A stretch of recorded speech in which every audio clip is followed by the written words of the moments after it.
Panorama group, जो सोचता है वो करता है। आपके अपने सपनों का आशियाना। पटना में नीट की छात्रा की हॉस्टल में मौत। पिता बोले रेप के बाद मर्डर। कारगिल चौक पर डेड बॉडी रखकर प्रदर्शन, पुलिस ने लाठी चार्ज कर हटाया। नमस्कार, आप देख रहे हैं सिटी पोस्ट लाइव। मैं हूं सृष्टि राज। पटना के एक हॉस्टल में रविवार देर शाम नीट की तैयारी कर रही छात्रा की मौत का मामला तुल पकड़ता जा रहा है। बंद कमरे में बेहोशी की हालत में छात्रा मिली थी। उसे इलाज के लिए अस्पताल में भर्ती कराया गया था, जहां इलाज के दौरान उसकी मौत हो गई। देर शाम मृतक की बॉडी लेकर परिजन कारगिल चौक पर पहुंचे और प्रदर्शन करने लगे। इसके बाद कारगिल चौक पर भारी संख्या में भीड़ जुट गई। पुलिस ने बैरिकेडिंग करनी पड़ी और गांधी मैदान, कदम कुआं, जखनपुर और परिवहोर समेत 5 थानों की पुलिस कारगिल चौक पर पहुंची। बाद में प्रदर्शनकारियों पर पुलिस ने हल्ला बल प्रयोग करके सभी को वहां से हटवाया। इस पूरे मामले ने इतना तुल पकड़ लिया। अब इस पूरे मामले पर विस्तार में जानकारी देने के लिए हमारे साथ मौजूद हैं chief editor Shrikant Pratyush sir. छात्रा की मौत को लेकर बवाल क्यों मच गया है? क्योंकि स्वाभाविक मौत नहीं है। कहा जा रहा है कि उसका रेप हुआ है पहले, जी, उसके साथ मारपीट हुई है, उसके जी, शरीर पर जख्म के निशान हैं। जी, तो उसके परिजन मान रहे हैं कि बहुत बड़ा कांड हुआ है। जी, लेकिन पुलिस तो मान ही नहीं रही थी कि रेप का मामला है। जी, पुलिस का कहना था कि डॉक्टर ने रेप की पुष्टि नहीं की है।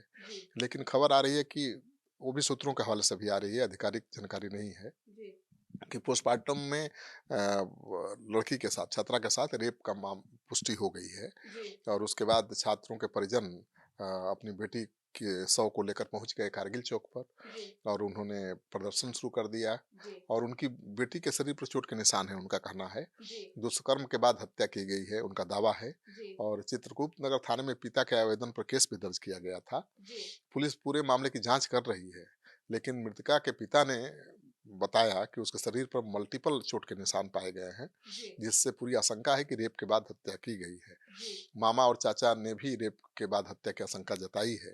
तो मामा ने ये भी आरोप लगाया है कि बच्ची की मौत के दौरान हॉस्टल के संचालक ने पैसे का ऑफर देकर मामले को दबाने की कोशिश की। जी, तो अब मामला काफी गंभीर बनता जा रहा है। अगर उस बलात्कार के बाद उसकी हत्या हुई है तो ये बहुत मामला तुल पकड़ेगा। जी सर, कारगिल चौक पर परिवार ने अपनी बेटी के शव को ले जाकर और फिर वहां पर प्रदर्शन करना शुरू किया और फिर बवाल शुरू हो गया। हाँ, वो लोग जुट गए सैकड़ों की संख्या में और जी, बवाल शुरू हो गया। जी, देर शाम की घटना है। जी, मृतका की बॉडी लेकर परिजन कारगिल चौक पर पहुंचे और प्रदर्शन करने लगे। जी, इसके बाद कारगिल चौक पर भारी संख्या में लोग जुट गए। जी, पुलिस ने बैरिकेडिंग करके लोगों को हटाने की कोशिश की। जी, गांधी मैदान, कदम कुआं, जक्कनपुर, पीरबहोर समेत 5 थानों की पुलिस कारगिल चौक पर पहुंची। जी, बाद में प्रदर्शनकारियों पर पुलिस को हल्का लाठीचार्ज भी करना पड़ा जी, और किसी तरह से बल प्रयोग करके पुलिस ने प्रदर्शन करने वाले लोगों को वहां से हटाया। जी, सदर एएसपी अभिनव कुमार के अनुसार 5 जनवरी को जी, छात्रा घर से लौटी थी और हॉस्टल की दूसरी छात्राओं के साथ 6 जनवरी को खाना खाया जी, और अपने कमरे में चली गई। इसके बाद वो बाहर नहीं आई। हॉस्टल कर्मियों को जब आशंका हुई तो उन्होंने गेट तोड़कर बेहोशी की हालत में उसे निकाला और अस्पताल में एडमिट कराया। जी, अस्पताल की जो गायनोकोलॉजिस्ट हैं उनसे जब बात की गई तो उन्होंने लड़की के साथ दुष्कर्म को लेकर कंफर्मेशन नहीं दिया। जी, उन्होंने कहा कि उसके प्राइवेट पार्ट पर कोई चोट के निशान नहीं है। जी, एएसपी ने बताया कि इलाज के दौरान छात्रा की मौत हो गई है। तो जी, जांच पड़ताल जारी है। पोस्टमार्टम रिपोर्ट में क्या है अभी तक तो आधिकारिक जानकारी नहीं दी गई है। लेकिन जो लड़की के परिजन हैं उनका कहना है कि उनको कंफर्म हो गया है पोस्टमार्टम रिपोर्ट के बाद कि उनकी बेटी के साथ रेप हुआ है, उसके साथ मारपीट की गई है और उसकी हत्या की गई है। जी सर, लड़की के पिता बोल रहे हैं कि उनकी बेटी का मर्डर है और वो झूठ बोल रहे हैं हॉस्टल वाले। हाँ, मृतका के पिता ने कहा है कि बच्ची का साजिश के तहत मर्डर किया गया है। जी, सारे हॉस्टल वाले मिले हुए थे और शाम को खबर मिली कि आपकी बच्ची बेहोश है। जी, आ जाइए पटना। हम लोग आए और प्रभात मेमोरियल अस्पताल में भर्ती करवाया। जी, वहाँ 5 दिन रहे और उसके बाद वेदांता गए। जी, हॉस्टल वाले झूठ बोल रहे हैं कि वो उसकी तबीयत खराब हो गई थी। जी, हम लोगों के आने से पहले हॉस्टल के सभी सीसीटीवी फुटेज हटा दिए गए थे जी, ताकि आरोपी की पहचान न हो सके। जी, वो लोग कह रहे हैं कि बच्ची ने नींद की गोली खाई है, जी, लेकिन ऐसा नहीं है, उसके पिता का कहना है। उनका आरोप है कि हॉस्टल वालों ने खुद ही अपने को बचाने के लिए और इस हत्या को आत्महत्या साबित करने के लिए उसके कमरे में दवाई रख दी, नींद की दवाई रख दी। जी, हॉस्टल वाले उसका पैसा भी निकाल लिए, शरीर में कई जगहों पर जख्म के निशान हैं, तो ये हत्या ही है। परिजन मानने को तैयार नहीं है कि ये नेचुरल डेथ है या आत्महत्या है। और ये जो मृतक है छात्रा, उसके मामा के अनुसार हॉस्टल संचालक ने पैसे का ऑफर देकर इस मामले को दबाने की कोशिश की। हाँ, मामा सुभाष हैं उनका नाम, और उनके अनुसार 6 तारीख की शाम में एक दूसरे शख्स के माध्यम से फ़ोन पर उनको जानकारी मिली कि आपकी बेटी बेहोश पड़ी है। उसके बाद वार्डन से उन लोगों ने संपर्क किया। तब उसने बताया कि आपकी बच्ची बेहोश हो गई है, डॉक्टर शाहजानंद के पास एडमिट कराया गया है। हम लोग रास्ते में ही थे, तब तक नीतू मैम ने बताया कि आपकी बच्ची का कंडीशन खराब हो जा रही है, मतलब और खराब हो रही है, दूसरी जगह एडमिट कराना होगा। फिर उन्होंने पटना में एक अपने दोस्तों से संपर्क किया और उसे अस्पताल भेजा। वो लोग जब वहाँ पहुँचे तो बच्ची बोल भी नहीं पा रही थी और न बॉडी में किसी तरह का मूवमेंट था। फिर वहाँ से प्रभात मेमोरियल हॉस्पिटल में लेकर गए। यहाँ पर एक दिन तक बहुत अच्छे से इलाज किया गया।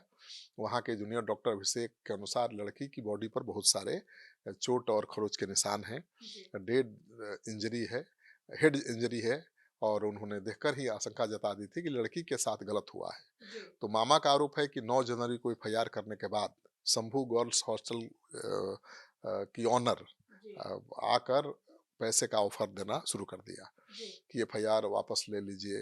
हाँ, इसको लेकर दबाव बनाने लगी और वो डील करने की कोशिश कर रही थी कि हॉस्टल का नाम खराब मत करिए, जितने रुपए चाहिए हॉस्टल की तरफ से आपको दिया जाएगा, बस कंप्लेन वापस ले लीजिए। ये तो आरोप बहुत गंभीर है। तो लगता है कि दाल में कुछ काला है। अगर दाल में काला है तो अब तो तस्वीर साफ हो जानी चाहिए। अब देखिए पुलिस का क्या बयान आता है। फिर तो पुलिस पर भी तो परिजन आरोप लगा रहे हैं। बिल्कुल, पुलिस ने पहले कह दिया ना कि आत्महत्या का मामला है, इसीलिए पुलिस पर परिजनों को भरोसा नहीं है। और लड़की के साथ किसी तरह की दुष्कर्म की बात से इनकार कर दिया था पुलिस वालों ने। तो पिता का कहना है कि खुद पुलिस पैसा लेकर इस मामले को दबाने में तुली हुई है। अब हम क्या कर सकते हैं? सच्चाई तो सबके सामने आ ही गई है। अब तो न्याय की उम्मीद ही कर सकते हैं। तो वाकई अब तो पीड़ित परिवार सरकार और पुलिस पर ही निर्भर है ना भाई। वो खुद तो कुछ कर नहीं सकता।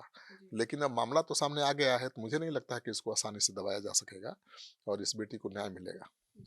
तो सुना आपने हमारे इस डिबेट को, तो अब देखना होगा कि यह मामले पे अब जांच होगी और क्या-क्या सामने आते हैं। अब देख, इस पूरे खबर पे हमारी अपडेट बनी हुई है और इस पे जो भी कोई अपडेट आता है सबसे पहले लेकर हम आपके पास पहुंचेंगे। धन्यवाद।